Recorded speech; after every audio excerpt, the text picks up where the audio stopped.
क्या भगवत प्राप्त महापुरुष को भी माया चपेट में ले सकती है? जब तक उसे बोध नहीं हुआ तब तक। जगा नहीं है, स्वप्न ही में जगने का भ्रम हो गया। स्वप्न ही में एक नया स्वप्न कि मैं सो रहा था, मैं जग गया, अब जग करके मैं ये कर रहा हूं, लेकिन वो स्वप्न ही में, तो वो चपेट में है, अभी असली में जगा नहीं। और असली में जग गया तो स्वप्न का दुख सुख कैसा। ये उमा कहो मैं अनुभव अपना, सत हरि भजन जगत सब सपना। तो ये स्वप्न तभी तक उसे प्रभावित करता जब तक असली में जगा नहीं। वो स्वाप्निक पुरुष ही है जिसे माया चपेट में ले रही, ब्रह्मबोध संपन्न को नहीं। हाँ, माया की प्रबलता दिखाने के लिए, जैसे लीला में किसी बात को पुष्ट करने के लिए हमें वो लीला करनी पड़े, तो वो लीला कर रहे माया की चपेट में नहीं। जैसे भगवान के मोहिनी अवतार की महिमा का दर्शन कराने के लिए बोध संपन्न महादेव थोड़ी देर के लिए प्रभावित होने का वो स्वांग रचते हैं, लेकिन वो प्रभावित नहीं है, क्योंकि द्वैत में प्रभाव होता है। और वो तो अद्वैत के गुरु हैं, बंदे बोधमयम नित्यम गुरुम शंकर, उनको कोई प्रभावित कर सकता है क्या? लेकिन जैसे हम तुम मिल जाएं और मिलके किसी बात को सिद्ध करना है तो उसका स्वांग रचे, तो दूसरे को लगेगा कि हाँ देखो ऐसा, तो वो स्वांग रचा। उन्होंने मोहिनी का स्वांग रचा नारायण ने, और भगवान शिव ने आसक्त होने का स्वांग रचा। लेकिन जो शिव है वही नारायण, जो नारायण वही शिव है, वहां कोई दूसरा थोड़ी है। तो हम कह सकते हैं देखो भगवान शिव बोध संपन्न मोहिनी में मोहित हो गए, ये दिखाने के लिए कि भगवान की ऐसी प्रबल माया है। लेकिन ऐसे जो बोध संपन्न महापुरुष होते, माया नाम की कोई वस्तु ही नहीं है, माया जो है नहीं।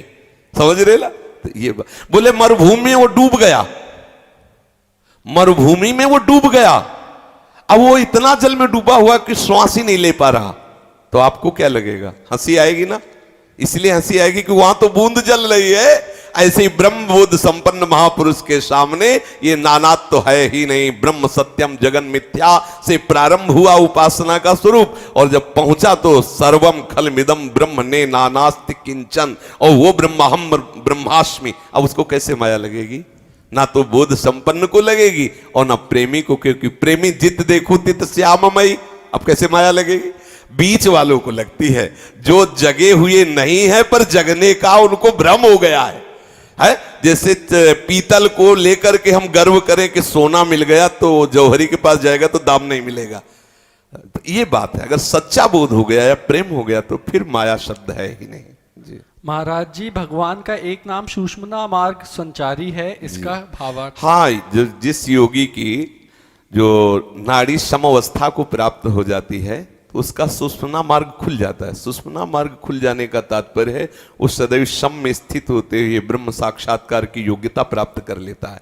तो जैसे आज की सत्संग में था कि भगवान ही सत्य देते हैं, भगवान ही अहिंसा देते हैं, भगवान ही उत्तम विवेक देते हैं, ऐसे ही भगवान ही सुषुम्ना मार्ग का संचार करते हैं। अर्थात भगवत प्राप्ति की योग्यता और भगवत प्राप्ति दोनों प्रभु ही कराते हैं, केवल हम आश्रित हो जाएं। तो उसमें सुषुम्ना मार्ग संचारी, भगवान सुषुम्ना मार्ग का संचार कर देते हैं, जीव की सामर्थ्य नहीं। अगर किसी योगी के योग द्वारा ऐसी कोई सिद्धि आती तो भगवान प्रदान करते हैं। अपने को यही मानना है कि सर्व विभूति स्वरूप भगवान ही ऐसी कृपा करते हैं।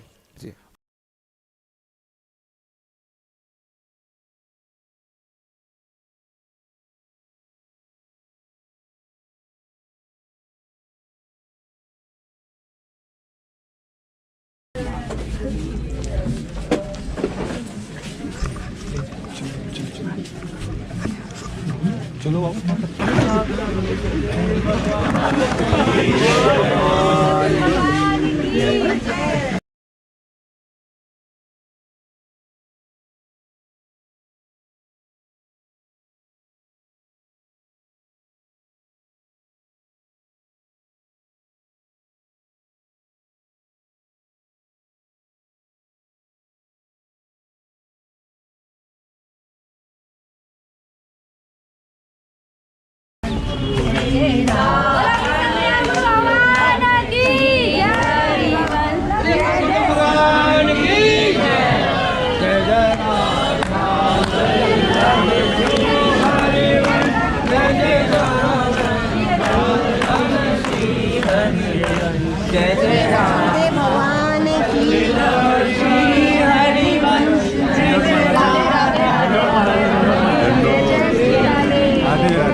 गुरुदेव भगवान की। ये तो बहुत सुंदर आपने बनाया। अच्छा, चित्रलेखा सखी की परिकर की हो। राधे राधे।